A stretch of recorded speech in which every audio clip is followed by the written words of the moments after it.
Hello guys, welcome to another video of stock market friends. Aequs limited guys, ये upcoming IPO आज के दिन open हो रहा है। जानेंगे complete analysis, business model, financial condition, performance, GMP कितना चल रहा है, लिस्टिंग कितना मिलेगा, अप्लाई करें या फिर फाइनल डिसीजन क्या लेना चाहिए, इन सभी पॉइंट्स को डिस्कस करेंगे। और ये कोई रिकमेंडेशन वीडियो नहीं है, इसलिए जो भी फाइनल डिसीजन लीजिएगा अपने रिस्क पर लीजिएगा। चलिए फ्रेंड्स, वीडियो स्टार्ट करते हैं।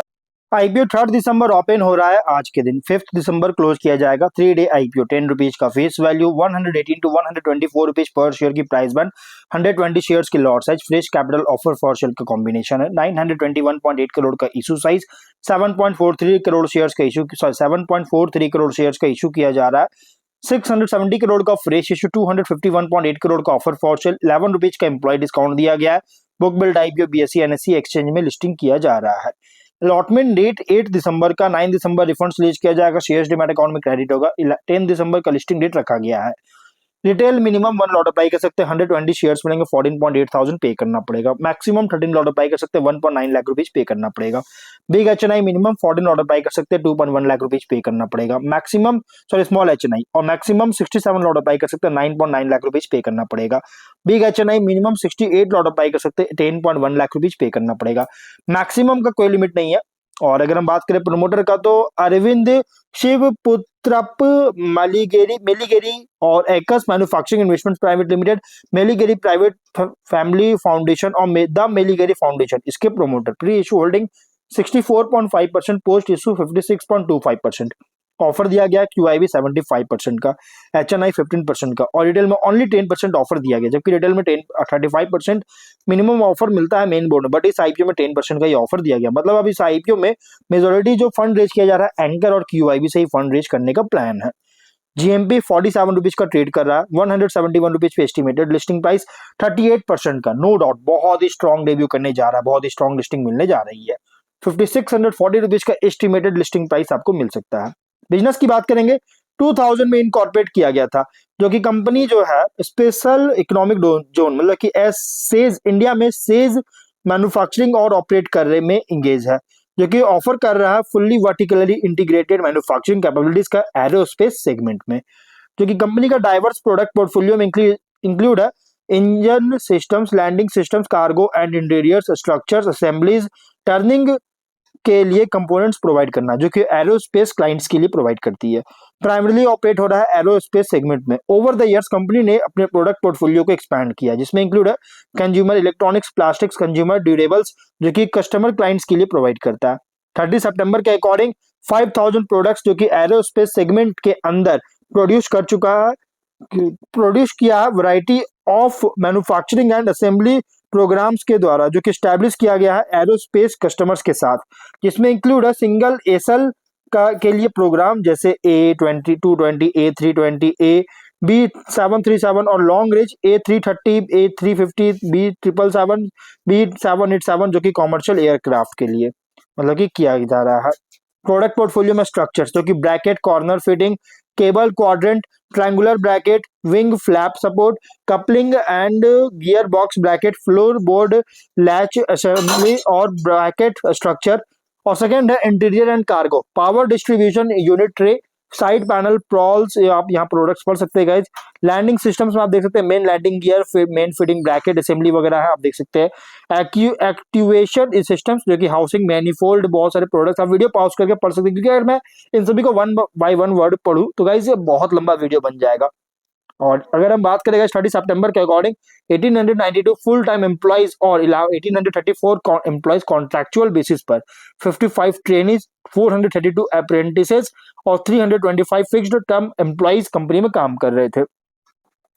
अब यहाँ देखिए, कंपनी जो है एरोस्पेस सेगमेंट के लिए मेनली बिजनेस करता है, जो कि प्रेसिजन कंपोनेंट्स का प्राइमरीली मैन्युफैक्चरिंग कर रही है। अब कंपनी जो है consumer electronics, plastic, consumer durables के लिए भी, जो कि एरोस्पेस सेगमेंट के अलावे इसमें भी मैन्युफैक्चरिंग का इंगेज है, मैन्युफैक्चरिंग कर रही है। और अगर हम बात करें एरोस्पेस डिवीजन के द्वारा कंपनी जो है प्रॉफिट बनता हुआ नजर आ रहा है, लेकिन अदर बिजनेस अगर देखा जाए तो लगातार लॉसेस फेस करता हुआ देखने को मिल रहा है, जो कि इसके फाइनेंशियल में इंडिकेट किया है। अब अगर हम बात, तो देखिए एसेट्स 2134 करोड़ का, नेटवर्थ है 796 करोड़ का, रिजर्व है 200 करोड़ का, डेट है 533.5 करोड़ का। अब यहाँ रेवेन्यू प्रॉफिट 23 में 840 करोड़ का रेवेन्यू, 109 करोड़ का प्रॉफिट। 24 में 988 करोड़ का रेवेन्यू, 14 करोड़ का प्रॉफिट। 25 में 959 करोड़ का रेवेन्यू, 102 करोड़ का प्रॉफिट है। फाइनेंशियल टॉप लाइन तो कंपनी का इंक्रीज कर रहा है, बट 25 में टॉप लाइन डाउनफॉल देखने को मिला है। और यहाँ पे अगर देखिएगा, लेकिन प्रॉफिट जो है ना लगातार लॉसेस हो रहा है इसका। और इसका रीजन क्या देखिए, यहाँ पे पहले मैंने आपको बताया कि एरोस्पेस डिवीजन तो प्रॉफिट बुक कर रहा है, प्रॉफिट जनरेट कर रही है, बट जो इसका अदर बिजनेस जो है, जो कि consumer electronics, plastics, consumer durables, इन सब में जो बिजनेस है, ये जो बिजनेस है ना, इसमें लॉस वगैरह कंपनी फेस कर रही है, जिसके कारण कंपनी को लॉसेस ओवरऑल देखने को मिल रहा है। अब ईयर ऑन ईयर की बात करते हैं तो सितंबर 24 में 475.5 करोड़ का रेवेन्यू, 71 करोड़ का लॉस। और 25 सितंबर में 565 करोड़ का रेवेन्यू, 17 करोड़ का लॉस। क्योंकि आप देख सकते हैं बहुत बुरी तरह से गिरावट देखने को मिल रहा है। हाँ, रेवेन्यू में 3% इस बार डाउन हुआ है 25 में, प्रॉफिट 619% का डाउन हुआ है, बहुत बुरी तरह से गिरावट आई है। इसलिए गाइस कंपनी का पी रेशियो भी बहुत ज्यादा नेगेटिव में है, और ये RONW, PAT सब कुछ नेगेटिव में है। ROE यहाँ नेगेटिव देखने को मिल रहा है। अब ROE, RONW 14.4% के अराउंड है, ROCE 1% का, डेट इक्विटी 1 टाइम का, PAT एबिटा मार्जिन -11 और 11.7% का। एबिटा मार्जिन तो इंक्रीज है, बट प्रॉफिट मार्जिन डाउन देखने को मिल रहा है। PB/P रेशियो 10 और -74.7 टाइम का है। मार्केट कैप 8316 करोड़ के अराउंड हो सकता है। अब अगर हम बात करें स्वॉट को लेकर, तो गाइस स्ट्रेंथ में आप देखिएगा तो कंपनी जो है प्रेसिशन कंपोनेंट्स मैन्युफैक्चरर है, फुल्ली वर्टिकली इंटीग्रेटेड कैपेबिलिटीज के साथ स्पेशल इकोनॉमिक जोन में, जो कि हैंडल कर रही है मशीनिंग, फॉर्गिंग और सरफेस ट्रीटमेंट को असेंबली अंडर वन रूफ जो है सो हैंडल कर रही है। स्ट्रॉन्ग एक्सपर्टाइज है एरोस्पेस सेगमेंट में, जो कि कंपनी कॉम्प्लेक्स पार्ट्स जो है सो aircraft engine systems, landing systems और एयरक्राफ्ट स्ट्रक्चर्स और इंटीरियर एंड असेंबलीज के लिए प्रोवाइड करता है, सप्लाई करती है। और इसके अलावा company consumer durables, electronics, plastic appliances में भी जो है सो कैटर कर रहा है, कस्टमर कंज्यूमर्स को कैटर कर रही है, जिससे एक डाइवर्सिफाइड एंड यूज एक्सपोजर जो है सो दे रहा है। एरोस्पेस के अलावे IPO प्रोसीड से प्लान है कि डेट को रीपे करेगा, कैपेक्स फंड करेगी मशीनरी एक्सपेंशन के लिए, और जिससे कंपनी बैलेंस शीट को स्ट्रेंथन करेगा, ग्रोथ सपोर्ट करेगी। लेकिन वीकनेस क्या है कि एकस जो है ये कंपनी लॉसेस रिपोर्ट किया है 25 में, बहुत रिलेटिवली बहुत बड़ा लॉस देखने को मिला है। फाइनेंशियल सिग्नल कर रहा है कि फाइनेंशियल जो है बहुत ही ज्यादा स्ट्रेन करता नजर आ रहा है इस स्केल में होने के बाद भी। हेवी डिपेंडेंस है एरोस्पेस सेगमेंट पर रेवेन्यू के लिए। ग्लोबल एरोस्पेस डिमांड फ्लक्चुएशन के कारण बिजनेस इंपैक्ट कर सकता है सिग्निफिकेंटली।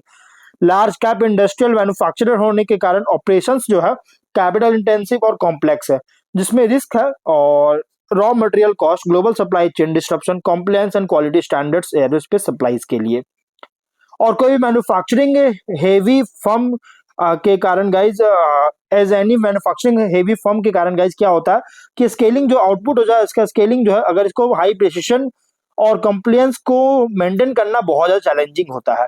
एग्जीक्यूशन रिस्क भी बहुत ज्यादा हाई है ग्रोथ प्लान्स और नए कॉन्ट्रैक्ट्स के लिए। लेकिन अपॉर्चुनिटीज की बात करें तो ग्लोबल डिमांड जो है एरोस्पेस कंपोनेंट्स का अभी भी स्ट्रांग है, क्योंकि एयर ट्रैवल इंक्रीज हो रहा है। As a precision component supplier Aequs जो है इसको रैंप अप से बेनिफिट मिल सकता है एयरक्राफ्ट मैन्युफैक्चरिंग ग्लोबली मार्केट में। और डाइवर्सिफिकेशन किया गया consumer electro appliances, electronics, plastics में एरोस्पेस के अलावे, जिससे ऑल्टरनेट रेवेन्यू स्ट्रीम्स भी कंपनी को मिल रहा है। रेवेन्यू तो मिल रहा है बट कंपनी को लॉस मिल रही है जिसमें इन सभी बिजनेस में, अदर बिजनेस, जिससे बिजनेस स्टेबलाइज तो हो रहा है बट लॉस मेकिंग देखने को मिल रहा है ओवरऑल।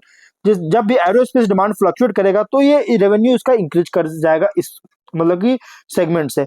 और कंपनी का मैन्युफैक्चरिंग कैपेसिटी को का एक्सपेंशन और इंफ्रास्ट्रक्चर इंप्रूव जो कि IPO फंडिंग से कर रहा है, जिससे कंपनी को अलाउ कर रहा है एक लार्जर ऑर्डर्स को लेने का, मतलब लार्जर ऑर्डर्स मिलेगा तो मतलब मिल सकता है और इंप्रूव हो सकता है कॉम्पिटिटिव ग्लोबली जो है सो इंप्रूव कर सकती है।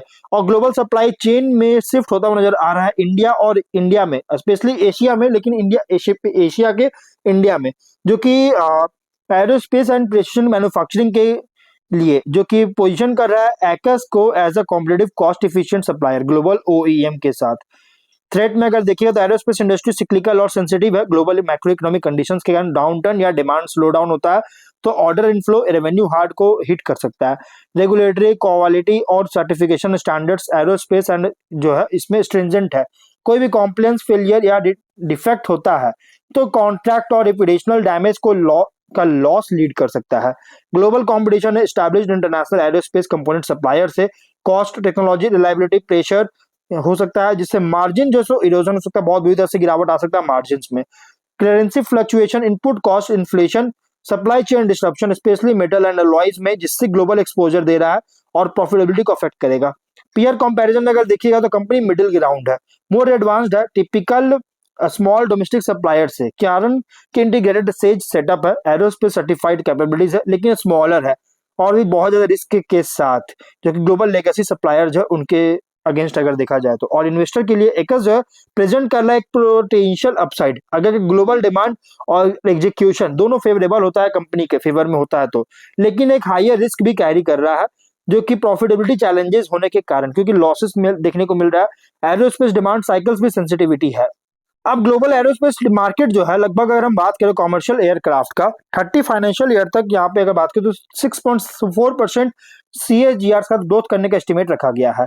और global aerospace defence precision engineering components जो है PEC मार्केट, लगभग 10.1% CAGR के साथ ग्रोथ करने का एस्टिमेट बताया जा रहा है। इंडियन एरोस्पेस मैन्युफैक्चरिंग मार्केट जो कि 12% के साथ ग्रोथ करने का एस्टिमेट बताया जा रहा है भाई 30 फाइनेंशियल ईयर तक।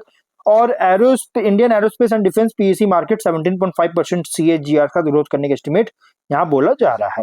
अब अगर हम कॉम्पिटिटर की बात करेंगे तो कंपनी के कॉम्पिटिटर की अगर हम बात करें तो इसके जो कॉम्पिटिटर है, देखिए जैसा कि आप देख सकते हैं, मैंने आपको बताया था कंज्यूमर सेगमेंट में लॉसेस में बना रहा है, तो आप देख सकते हैं एबिटा मार्जिन वगैरह सब कुछ लॉसेस देखने को मिल रही है। एरोस्पेस सेगमेंट में प्रॉफिट की ओर देखने को मिल रहा है, पॉजिटिव देखने को मिल रहा है। अब यहाँ पे रेवेन्यू स्प्लिट करें ज्योग्राफिकली तो यूएस से अगर देखिएगा तो 24.4% का रेवेन्यू जनरेट कर रहा है, फ्रांस से 24% का, यूके से 13.9% और इंडिया से 11% का ओनली जनरेट कर रही है। और पर्टिकुलरली अगर देखा जाए तो एरोस्पेस रेवेन्यू स्प्लिट अगर करें ज्योग्राफिकल तो इंडिया से 75% का जनरेट करता है।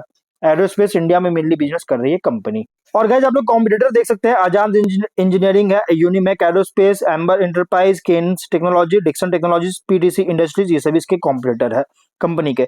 और ऑब्जेक्टिव मैंने आपको ऑलरेडी बताया, डेट रिपे करना चाहता है और सब्सिडियरी में इन्वेस्टमेंट करके इन्वेस्टमेंट करना चाहता है। Aerospace manufacturing India private limited में मतलब कि जैसे इन्वेस्टमेंट करके कंपनी जो है एक्सपैंड करेगा। और एक यहाँ पे देख सकते हैं कंपनी यहाँ पे यही सब करना चाह रही है, कैपेक्स वगैरह करना चाहता है मशीनरी इक्विपमेंट का परचेज में, और सब्सिडियरी में इन्वेस्टमेंट करके कंपनी जो है सो परचेज करना चाहता है मशीनरी का।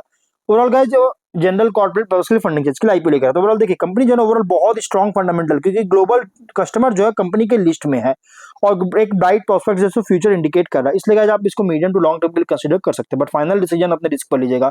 ये कोई रिकमेंडेशन वीडियो नहीं है, तो मिलते हैं नेक्स्ट वीडियो में, टिल देन बाय बाय।